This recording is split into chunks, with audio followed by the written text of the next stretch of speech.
With Morrowind for the Elder Scrolls Online launching in just a few days, we took the time to break down the major changes that are coming to PC, PS4, and Xbox One with this expansion and its accompanying patch. One of the truly amazing and little known things that ZeniMax has done in this update is taken the exact map used in the Elder Scrolls 3 Morrowind and duplicated it within the Elder Scrolls Online. You can visit all the same locations such as Vivec City, and they should look more or less just like they did in the third installment of this iconic franchise. This is not the case with Oblivion or Skyrim, both of which have their locations already included in the online version of the game and are not duplicated from previous installments. Although the Morrowind map is exact, what's inside of it is quite different indeed. Let's take a look at what you can expect when the new content launches on June 6th. We'll start with the champion system, which has been given a significant makeover in a very positive manner. For starters, players will gain a cap increase of 30 champion points, but on top of that, they'll find that champion stars within constellations are now heavily front-loaded. This means that players will not need to invest as many points into a star to get more out of it. In fact, the benefit decreases much more significantly the more points you spend in a specific star. This will not only encourage players to spread out their points and create some more build diversity, but will also give players who don't have quite as many champion points a chance to be more competitive with players who are at the cap. Furthermore, many of the constellations and stars have been reworked in some form or another, either with completely different passive abilities or with reductions to their overall benefits. Notable changes are the replacement of the cost reduction stars for both Magicka and Stamina, and the reduction of the recovery stars from Magicka, Stamina, and Health down from 25% to 15%.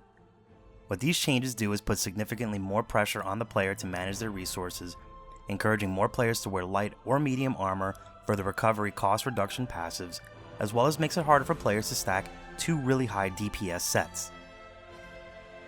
Other notable changes include reductions to the amount of healing and damage type damage you can deal, which are down from 25% to 15%.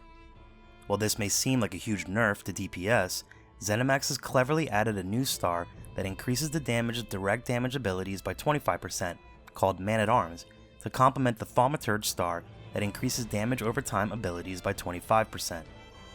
This again is a move that should help build diversity and encourage players to find unique combinations of abilities that take full advantage of those passives.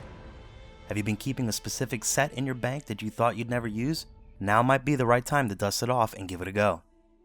Cyrodiil and PvP alterations are a significant part of the new changes. One of the major ones to Cyrodiil is the removal of all current campaigns to replace immediately by the following: Almalexia, rule set of 7-day non-champion; Sothasil, rule set 30-day non-champion; Vivec, rule set 30-day champion; and Kine, rule set 7-day level 10 to 49 non-champion. Taking a look at these campaigns, besides the heavily inspired Morrowindish names, players will notice only one non-champion of which to choose from. Between this, the non-champion PvP battlegrounds, and the now heavily front-loaded constellations, one would assume that ZeniMax is making preemptive moves to remove the champion system altogether. And, since this system has been widely considered a failure by many players, I think this might be a smart move. However, what they might replace it with is anyone's guess. Keeps, outposts, and resources now have a 5-minute cooldown for granting alliance points when capturing. You won't receive AP for capturing it again until 5 minutes have passed. We suppose this is to prevent Emperor AP farming. This may be how some players boosted to the top of the campaign leaderboard rather quickly, because resources now give much more AP since the last patch. Hopefully, this means that the only Emperors we'll see truly deserve it for busting their hump and killing lots of DC and EP. The following sets are now included in not only campaign leaderboards, but also Rewards of the Worthy, and Rewards of the Worthy will no longer contain weapons or jewelry. And yes, you can get gold versions of jewelry for all of these sets listed here. The main focus of many of general combat changes is resource management.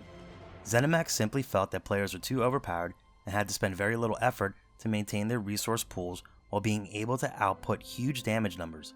So, they've implemented some changes to make sustain something that must actually be managed.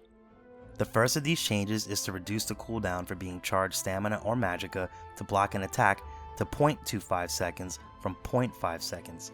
This will drain these resources twice as fast when blocking, providing a huge nerf to tanks and PvP builds that can nearly permablock. Sneak attacks no longer grant a bonus to critical damage when used against other players. sneak attacks will continue to guarantee a critical strike and stun the target, and will also still grant a bonus to critical damage when used against monsters. This is a huge nerf to PvPers that play from stealth often, primarily Nightblades. We can only assume this was done because they want players to get back into using light and medium armor, and Nightblades pose the biggest threat to making this possible by being able to CC and kill anyone within seconds who may have done so. It sucks for Nightblades, not so much for the rest of us. Roll Dodge now grants a 2-second immunity to immobilization after roll is complete. This change helps to combat sorcerers and dragon knights that spam root abilities in PvP, making it nearly impossible to escape or completely draining your stamina. Don't think it'll be enough to seriously nerf these sorts of builds, but it should help to give it a little balance. Stamina abilities are now universally 15% cheaper than their Magicka counterparts, originally being 20% cheaper, and this includes class abilities that morph into stamina abilities. This was done because stamina players are able to do huge damage without ever running out of resources because of their possible set combinations, and ZeniMax is trying to make it so that stamina and Magicka builds must focus on resource management. We don't see this nerf breaking anyone's build, but expect a few people to complain. It is a game after all. To help combat some of these and other resource nerfs, ZeniMax has increased the damage of light attacks by 15% and decreased the damage of heavy attacks by 15%, increased the resources restored by fully charged heavy attacks by 30%, reduced the cast time of fully charged bow heavy attacks by 10%. To compensate for this increased attack speed, the damage for bow heavy attacks has been reduced by additional 10% for a total of 25%, and resources restored has been reduced by 10% for a total increase of 20%. They've reduced the cast time of fully charged flame and frost heavy attacks by 12.5%. To compensate for this, the damage for flame and frost heavy attacks has been reduced by an additional 12.5% for a total of 27.5%, and resources restored has been reduced by 12.5% for a total of 17.5% increase. Fully charged heavy attacks no longer restore resources if the attack is dodged or blocked, increase the bonus damage done to off-balance targets with the heavy attack to 70% from 45%. Overall, these changes should take some of the sting off the sustain nerfs and might even encourage a few niche builds in PvP to take advantage of heavy attacks. We fully expect to see people running these sorts of builds with the Destro, the Queen's Elegance set, and the new Night Slayer set, both of which increase the damage your heavy attacks deal significantly. There are many class changes that will have significant impacts on both PvE and PvP, so let's take a look at the ones that do the most damage. For the Dragon Knight, Battle Roar. This passive ability now restores an equal amount of health, magicka, and stamina when you use an ultimate ability, and the amounts are now based on your character level instead of your max resources. This will be a nerf to any Dragon Knight with more than 26k health or 26k magicka or stamina, so pretty much all of them. Helping Hands. This passive ability now restores stamina based on your character level instead of your max stamina, another nerf if you have high stamina. Igneous Shield. Obsidian Shield Morph. Decrease the duration of the major mending buff granted by this morph to 2.5 seconds from 6 seconds. Huge nerf, and probably the one that most DKs will be screaming about. Seriously reduces their tankiness, which is bad news for them and good news for the rest of us.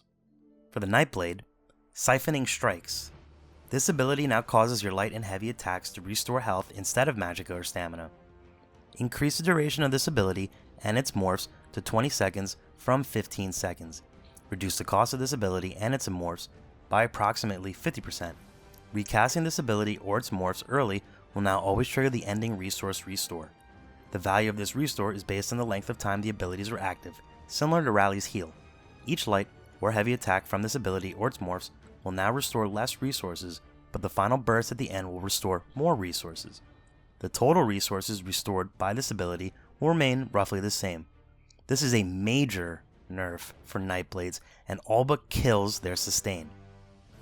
For the Sorcerer, Crystal Fragments, the Crystal Shard morph, reduces the damage bonus of this morph's instant cast proc to 10% from 20%. This will further reduce the burst damage of Magicka Sorcs, which is currently the highest in the game.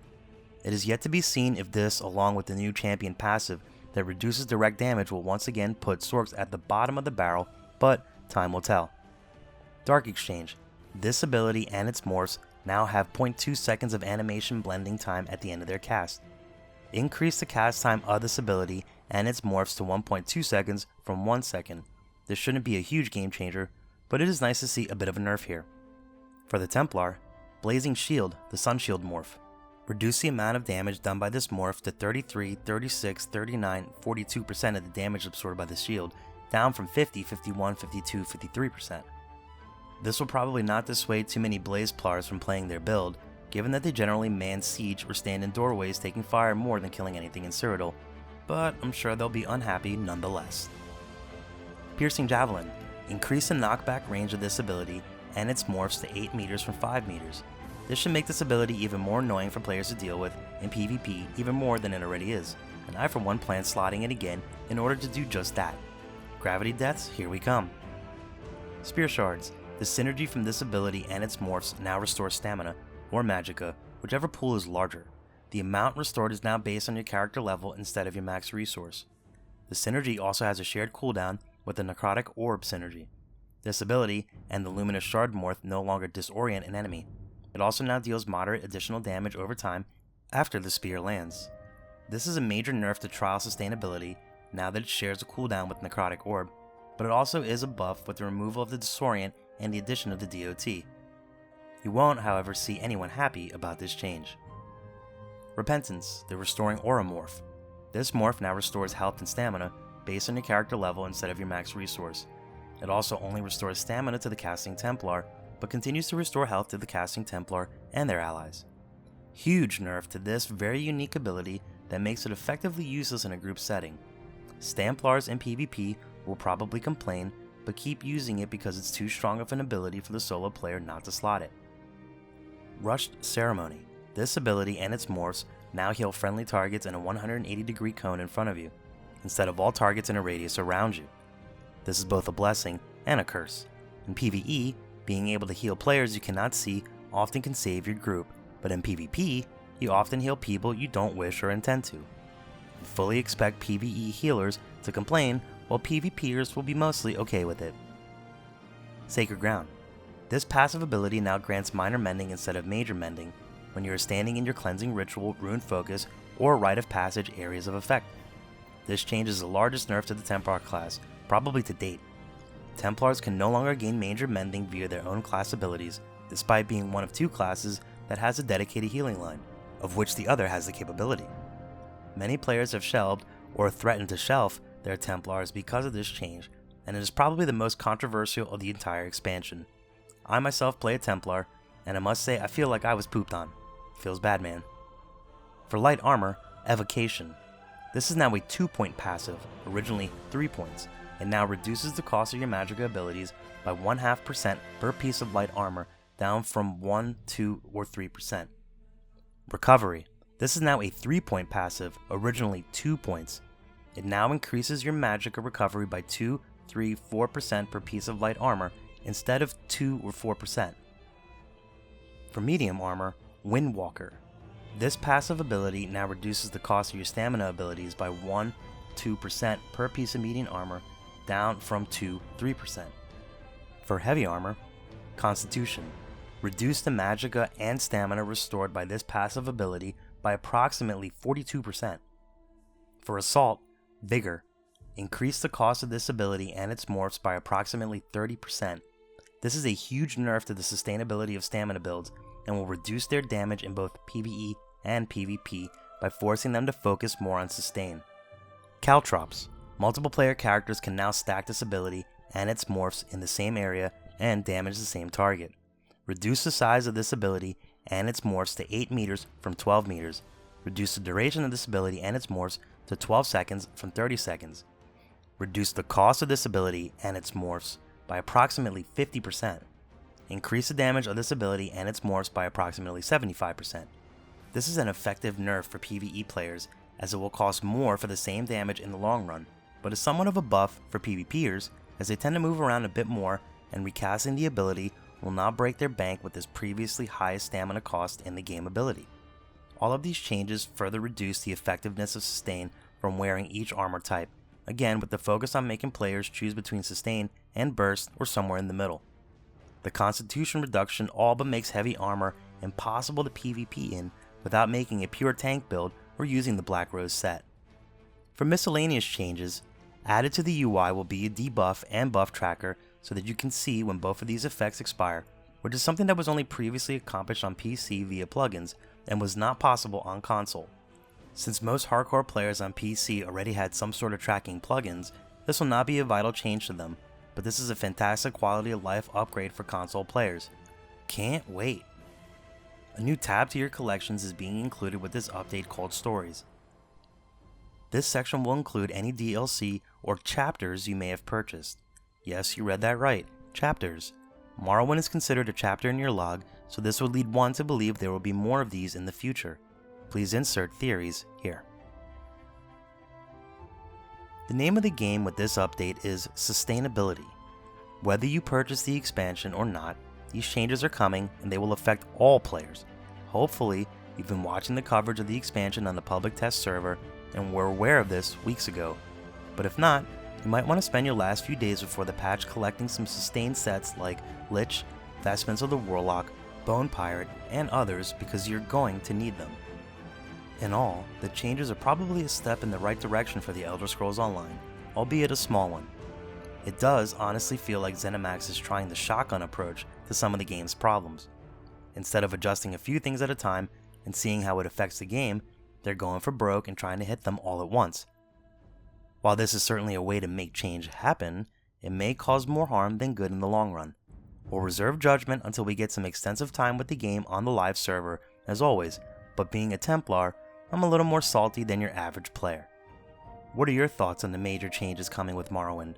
Too much? Too little? Just right? Be sure to sound off in the comments, and make sure you're checking back with us often, both on our wiki, blog, and our YouTube channel for the best Elder Scrolls Online coverage out there. If you like what you saw, give the video a like, and hit subscribe to find out when we drop new content. Thanks for watching.